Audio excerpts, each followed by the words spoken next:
sure, I mean, it seems like it's been coming with the defensive front, but that performance and all the tackles for loss, all the impact plays, like what can just putting that film on do for not just the guys that made those plays, but maybe the whole defense? Well, it's the build up too, and it's good to see production because we needed every one of them to win that football game. So, I believe in what we're coaching. I believe in the guys that we're coaching, and we haven't always gotten the results we've wanted.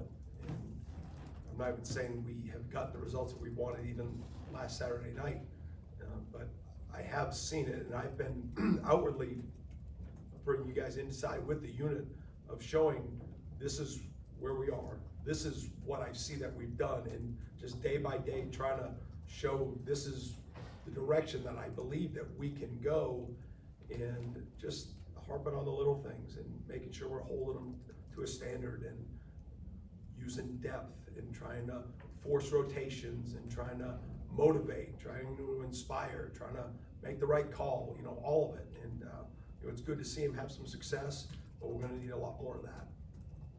Liam? Coach, to see a guy like Edwin come in and have those big moments against Cal, especially what he did after 2 good weeks on special teams, just what do you think that does for him and his confidence? Well, he earned it because of what he did on special teams and what he's done in his preparation.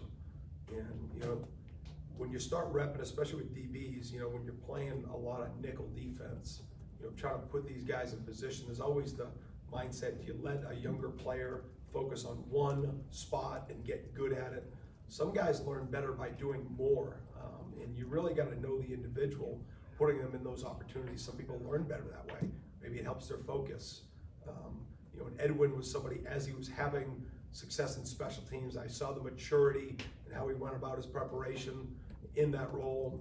We started to give him more opportunities in practice, and he goes out there and picks the ball off and has a sack, and you felt that last week too throughout practice, how it was looking for him, and he was playing dime in the game as well. So definitely think there's more to come with Eddie. I do think he's a talented player, and he loves football, and it's starting to show up. Jordan? Coach, you mentioned depth earlier. I think at the beginning of the season you said you want to play 19 to 20 guys. You ended up playing 26 on Saturday. What are the advantages of playing so many guys? But also, is there communication problems that can come with so many different combinations of players? Yeah, I think we played 27, not including special teams, just on a defensive snap. And it's probably a little bit more than, I don't want to say I wanted, because that's what happened. And, we're definitely rotating a lot of different pieces. And, some positions we're doing it to try to find the right productivity and to play the right way. Some people we do it because it's the way that we want to do it. And, but it brings, I think our communication is improving. I think the connectedness of the coverage in the front is getting better. It's still not perfect. We gave up a third down just because of one guy saw it one way, the other guy saw it the other way. We paused, hesitated, it's a snap throw. And when you get those third mediums, you've got to really be on point. And, so probably a few more, but maybe that happens again. That's probably the most I've ever played in a one-score game. So, I see it as a benefit because you're giving guys opportunities. But we'll see how the future holds here. But all the guys that get in the game deserve to get in the game. What those roles look like as we move forward will still be determined. But that's kind of how that game had to play. Chris? Question on 2-2, your guys. Blake Nicholson, obviously, he won the starter role, more reps. How is he dealing with that? And then Q got a real opportunity on Saturday, he made the most of it. Just how much does his aggressiveness kind of transcend from practice to the game? Yeah, Blake's kind of, I don't want to say solidified, but he's up there in rep count at linebacker, if not the highest. I think he was the highest this last Saturday, has been trending that way. His production was probably the best he's had in Cal game. I'm still looking for those game-changing plays that I know are in him. And some of those are opportunities, I don't want to be, I just know there's so much in him from athleticism and football and just the investment of reps and, him seeing things, and, we're trying to get all that stuff squished into practice. But he is learning on the fly some of the game, and I do think he's constantly growing and getting better. So, you know, I like where Blake's at. I think we'll even get more from him, you know, as games go on. That usually, hopefully it happens with all players, but especially the ones that are new to the field at our level. You know, Quinn was somebody we went into the season, you know, we put him in a special teams role and he was gonna be our third corner. He was gonna play. You know, the first game, the snaps were so low in the rep count, it never worked that way. And, you know, we got him in, I think in the BC game, he played in the Memphis game, you know. And the thing at corner is, you know, when they go at you 2 times in a series and he makes both plays and they come back on a third down, he makes the play on a group, everybody sees it, right? And it's front and center. And those are incredibly important plays. They were critical. I mean, he was 3 for 3 to make a play grade in a 1-score game, and all in match coverage. And so, you know, proud of him. Me and him just got done meeting just a few minutes ago, and you know, he's very focused on the things that he needs to continue to do so that he shines in those moments. And you know, excited about the progress he's made, but it's something we believed in. Brendan? I think you spoke a little bit about him last week as Josh Farmer getting more comfortable and continue again. Like, is that just him getting further from the injuries or a sense of urgency? Like, what's attributing to the ascension that we're seeing? Well, I would say it's playing football. You know, he obviously had to miss the bowl game, and then he had to miss spring. And the first time he used his punching physically was really probably the second week of fall camp. And you know, then you're trying to come back from it, and you think you can play the way you want to play. And there were moments where he'd look at me and say, I feel good, you know, but then, you know, it'd be a tweak here, a tweak there, and then, you know, all of a sudden now the offensive linemen start moving at a different pace in your hand. So, I mean, he had to get back to playing the way he needed to play. And, you know, I wish it happened sooner for him, you know, but it wasn't because he just made a decision that he didn't want to do it, you know, but I think we're seeing it. I mean, he's a dominant defensive tackle when he plays with the right technique in the pad level. And a lot of that had to do with him just getting himself right with his hands. And I think we're starting to see that because he had a dominant performance Saturday. You know, his one-on-one grades were really good. I'm sure the guy he was going against got a bunch of minuses. Kurt? You talked about not enough advantageous third downs. I think you saw the advantageous, and it showed up in the sack numbers, specifically with Marvin and how he finished that game. How encouraging was seeing that, where you haven't seen enough of that, and some of that's situational. And when he's playing like he was in that final series, what's that do for the defense as a whole? Well, advantageous means like a long yardage. Yeah. It was good to be in those situations, right? We've been trying to do it, and you only get in those situations if you stop the run game, right? And you know, we're getting better at that. We'll be really tested this week. You know, but you know, when you get whatever it was, 7, 6 sacks, you know, usually with how we play defense, you know, some of it was pressure oriented from calling certain pressures. Some of it was just guys winning one-on-ones. And if you're gonna be really good and you're gonna play great defense, your guys have to be able to rush the passer in just rush situations where you're not twisting and moving. And I mean, you gotta go win some one-on-ones, and we try to recruit that way. You know, Marv had production, but I saw the production 6 months ago, you know, on the practice field, and knew it was gonna be there, but it just hasn't been. And as a coach, you can't panic, you can't change, you just need to emphasize the things to help them get there. And we've tried to do that, and regardless of success or failure, you've gotta keep maybe finding a new way to say it, a new way to introduce it, a new drill, a new way to, you know, talk and make sure that their mindset and they believe in themselves. And you know, it was good to see Marv, you know, have success. I know he was as frustrated about the couple sacks that he missed as he was excited about the ones he made. You know, I think he was more relieved, which I hate that for him because I want him to enjoy everything about this wonderful game. But you know, he's a very talented player. He does care about this football team, and he wants to have success. And it was good to see him have some. Peter? Coach, seeing how you're getting to the quarterback and providing enough pressure, but now what's going to be the icing on the cake of trying to get more turnovers to basically have that basically connect with the pass rushing. But how much is going to be great to have more turnovers? What's going to be a challenge for that? Well, the offense turns the ball over, we take it away, right? So there's sort of a way to how we haven't done a good job of taking it away. Now some of that, I mean, the ball's been on the ground and we forced some fumbles, not enough, but the ball has been on the ground sometimes in the first couple games. We haven't been able to get on it. And so we need to do a better job with that.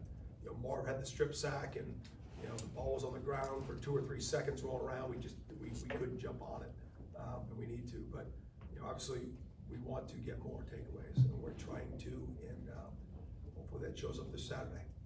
Aslan? Coach, there's 3 drives. They had 15-play drive, 10-play drive, 13-play drive. They didn't get any points. Part of that's because their kicker wasn't out of Vinatieri, but is there anything about the field gets shorter and then you guys are able to perform better, or is it just talent winning out? You guys are better than them up front and that kind of shows out over the course of a 8, 9, 10-play drive? Yeah, long drives are bad, right? And usually that comes down to probably a 3rd down stop.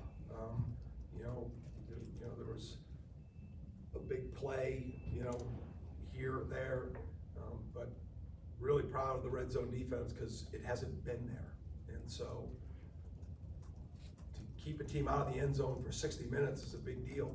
And, to hold them to field goal attempts, JP's got the numbers, you could probably ask him, but somehow, some way, the field goal attempts against us over the last couple of years, the percentage of makes have been pretty low. And I think our guys do a good job of rushing and forcing kicks, and again, you get credit when somebody bats the ball down, you beat LSU because everybody sees it. What you don't get credit for, in general, is when you have 6 hands 3 inches from the ball and he yanks it right or left. And we try to sell that to our guys as a statement that, the kid kicking the ball feels that. And so, JP will have a little bit more insight on the numbers of all that, but I think it's important. So, yeah, we're not baiting guys in a long drive so we can stop in the red zone. But if they happen to get down there, line up the field goal unit. That's what we're trying to get done. So they did a good job. No touchdowns in the red zone, no touchdowns in general. That usually bodes well to winning the football game. Corey? You talked already about playing 27 guys. I think Shaheem still played a lot, but I think he played 50 plays, and there were parts in the 4th quarter where he's probably your most experienced defender on the field, and he's on the sideline with other guys in there. Is that a concerted effort? Like, we've got to get young guys ready to play. We want them to play.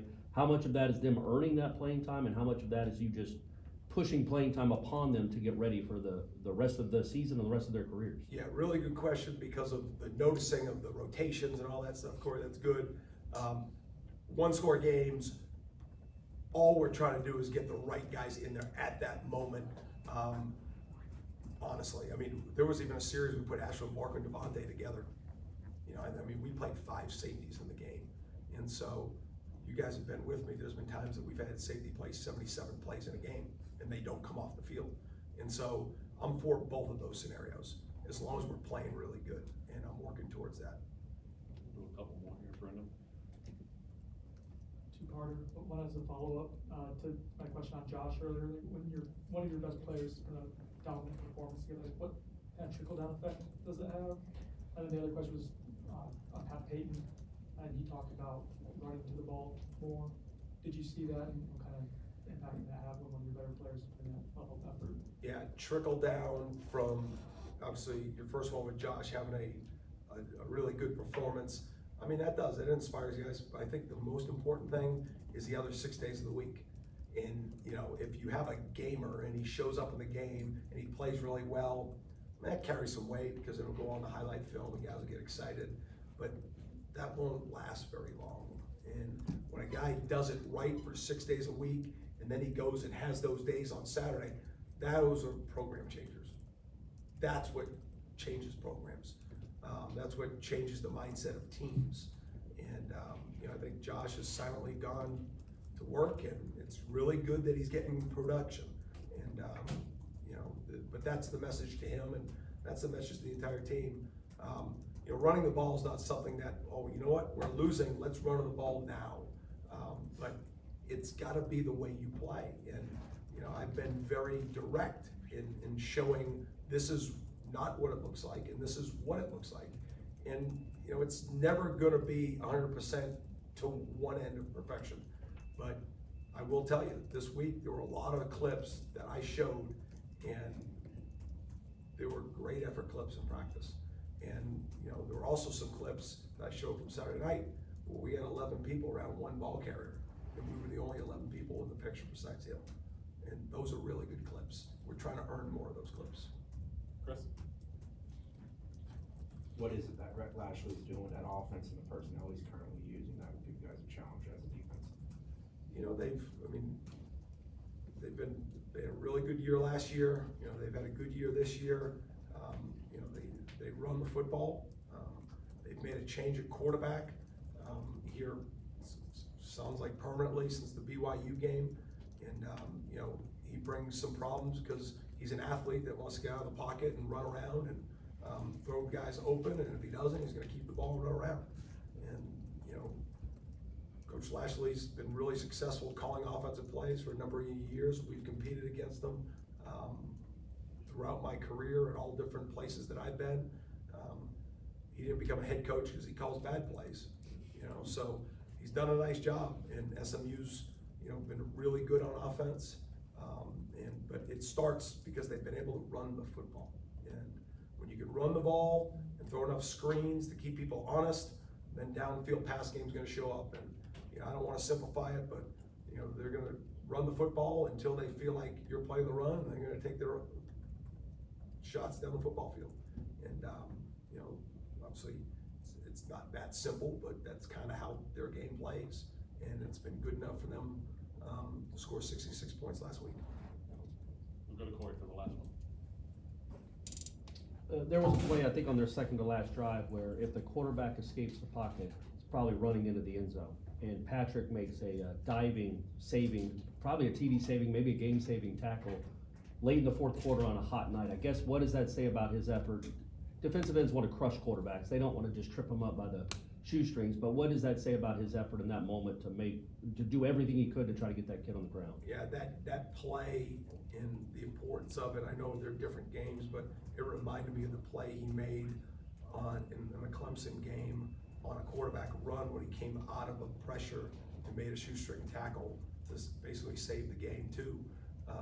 You know, he's got really good instincts. You know, he played really hard through that play, laid out, gave us everything he could, and that's what big time players need to do. They need to show up in those games, those moments, and he did. But that was an enormous play, because it was one of those, oh, it's gonna be a sack, oh wait, there's space, and it's a backyard play, and you know, guys gotta stand up, and Patrick did, and he laid out and made a big time play on that one that gave us another chance to win the game. Okay, thanks, guys. Thanks, guys.